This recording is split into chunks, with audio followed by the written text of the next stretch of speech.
Welcome back, everybody. So today I'm going to be cutting and buffing my car finally. So I did a couple of spots on it already just to kind of get the hang of it. I'm not a detailer or a painter, so this is something that is kind of new to me as well. So I'm just kind of taking my time, doing a couple spots, getting familiar with the buffer and which sandpaper to use and stuff like that.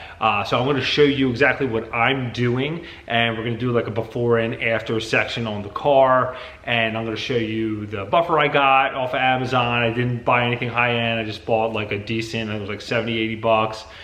Sandpaper, the compounds I'm going to use, and the buffing wheels and stuff like that that I got. So now we'll go over everything that I have and then start working on this thing.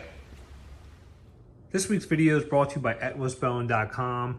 Shop our site for Corvette performance parts. We now have our new D.I.Y Cat Delete pipes back in stock, our new test pipes, and we now have a new version of our hose kit available. This is for 88 to 91.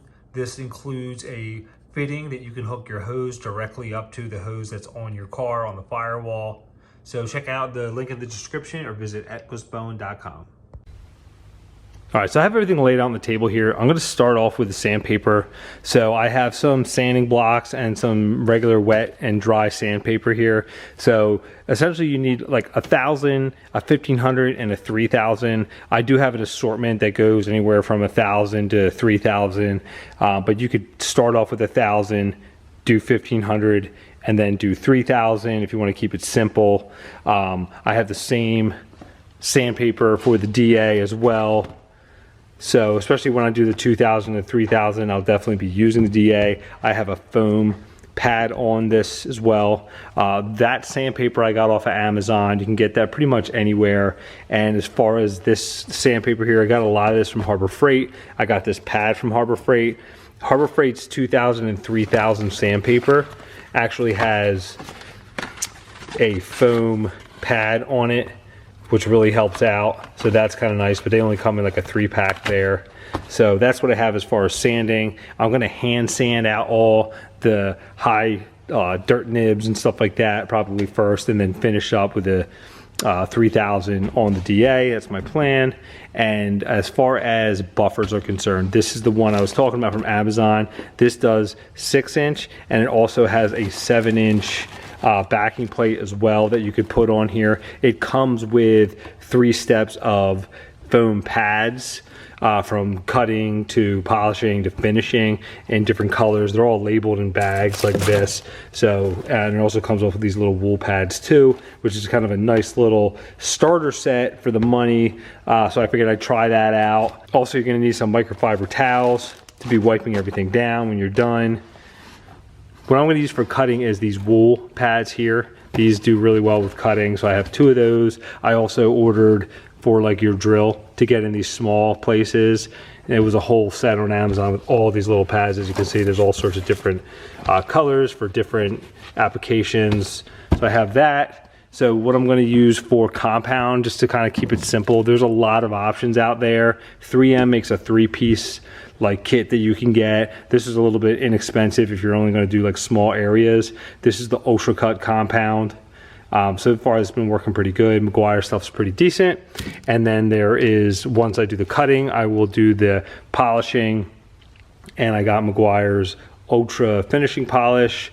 So normally you would do everything in 3 stages. You would cut it, you'd polish it, and then you do a finish. I'm mainly going to cut it, and then I'm going to polish it, and then I'll do the finish once I have everything done, the finishing stage. So right now we're going to just go kind of mark an area on the hood and start sanding it out. Okay, so I'm going to try to give you a close-up shot of all the imperfections in this clear here. I mean, it looks good from far, but when you get up on it, see there's some dry spots there, and there's all sorts of dirt. You can see that in the light there. It's everywhere. So when you come up close to it, it doesn't look good at all, but all that will come out. Okay, so before I get started, I want to go over just a couple little details, little things that I picked up that I feel are important. This is a DIY paint job, so if you are confident that you have good amount of clear on your car, 3-4 heavy coats on there. Start off with 1,000. You definitely have a lot of room and thickness in that clear coat. If you are not confident, like you maybe have a good 2 coats on there or something, I would start off with like 1,500. Mainly because it'll still get the job done and you'll get most of the stuff out of the clear coat. A lot of the orange peel, all that will come out with 1,500, but you don't want to go too heavy with 1,000 and burn through on the edges or any area of it. So like I said, if you're confident you have enough clear on the car, start off with 1,000, then do 1,500, then do 3,000, you'll be fine. But if not, just take it slow, just do 15, maybe 2,000, and then 3,000, and that'll get the job done. The other thing is to stay away from the edges, and literally like on any type of curve or these little sharp edges here, you don't want to go anywhere near that with your 1,000 or 1,500. You want to go somewhat up to it, but not anywhere near it, because it'll just knock that down so fast that next thing you know, you're going to have red all over your, you know, sanding block or something like that, and then you're going to repaint the stupid thing. But so stay away from all edges. Also, you know, it may help to tape off these trim areas and cover your wheels and stuff, because this stuff is messy. So when you're sanding, you want to soak that stuff with water as much as you can and keep the sandpaper wet at all times, just so nothing gets caught in the sandpaper and causes any swirl marks or anything like that into the finish. So now I'm going to just start in one area here and we'll get started. All right, so I'm going to just start in this section in here. I'm just going to get it wet here.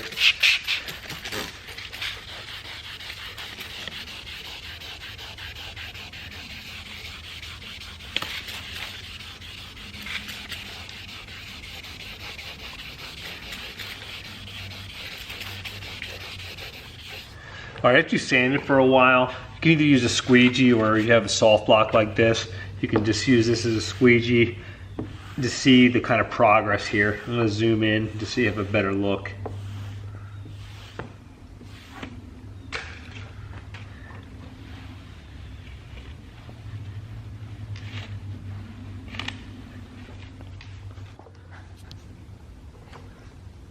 Okay, so you can see this is what it looks like before, and as you can see that as I'm sanding this down here, you can see all the high spots in the clear coat and the orange peel there, and I'm essentially sanding it flat like that.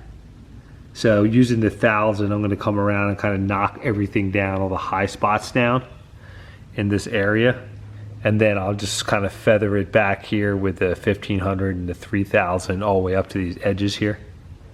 So I'm just going to continue with 1,000 and get all this stuff knocked down. Also, I'm going to zoom in closer there. These are like fish eyes.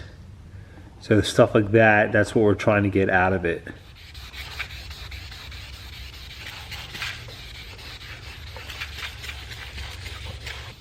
You never want to stay in one little spot at once too. You want to kind of do a long grid like sanding motion here.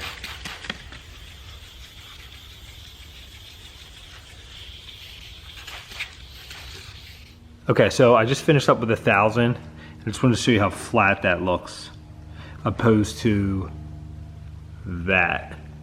So you're essentially sanding all that orange peel out of there. And now with the next step of sanding, we're essentially sanding the 1,000 grit lines out of this with 1,500, and then moving up to 3,000. We're sanding every step. We're taking a little bit more off, and we're getting rid of the more aggressive sanding marks. And then at that point, we can buff it. Okay, so now that this is sanded, I have some 1,500 on the DA. I'm going to just soak this with water, do this whole section, and then I'll switch over to 3,000 to finish it up.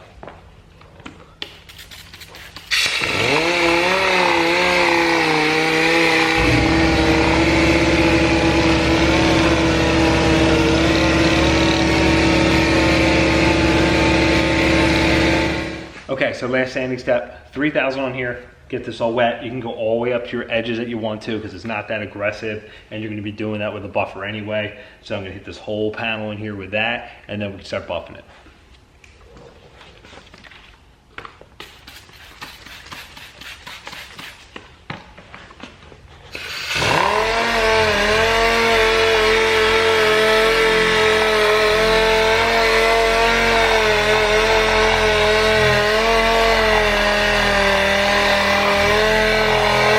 This is what it looks like finished sanding with 3000. As you can see, it's actually flat but shiny.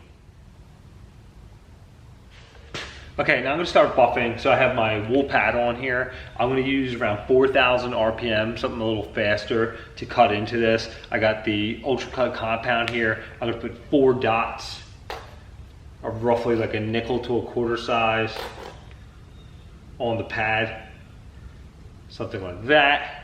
And then I'm gonna just kind of slowly push this on here like this.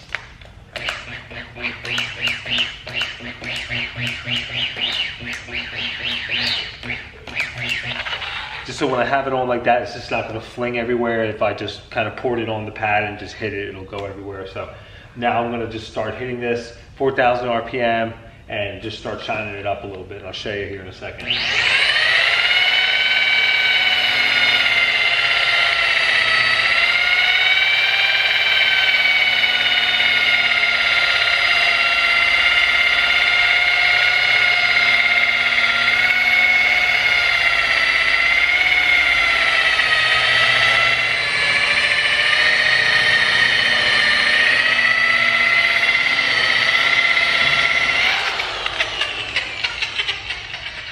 Okay, so you can see how quick that brought that up, how shiny that made that. So you actually want to just work that polish completely off once you spread it out there. And once it's all off, you have a nice little shiny panel like this. There's a couple little spots I'm going to just kind of touch up in these little corners, and then I'll be able to get my other pad and start polishing that.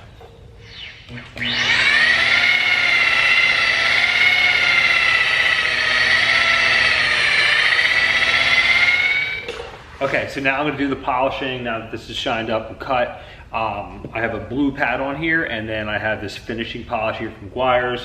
So same concept, I'm just gonna put 4 drops on the pad, smooth it all around here so it doesn't get slung everywhere, and go over this whole area.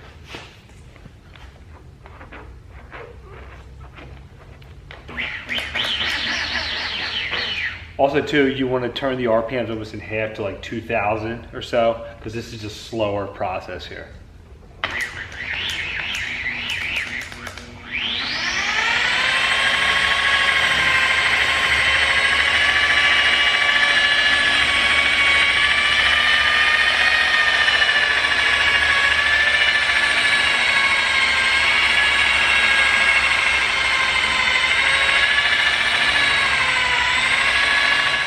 Okay, so you can almost see my perfect reflection in that. So if you have something as bad as that orange peel there, you turn that into that. All right, so that's pretty much the gist of it. All the video is not that long, and it seems relatively easy to do. The idea of doing that to the whole car all at once can be pretty intimidating. Me personally, I've just been doing a panel at a time whenever I have some free moments to come out here and work on it. You definitely want to take your time with it. You don't want to rush. You don't want to burn through the clear coat. But other than that, it's something easy enough that you can pick up and do yourself. So if you enjoyed the video, hit that like button. Thanks for watching.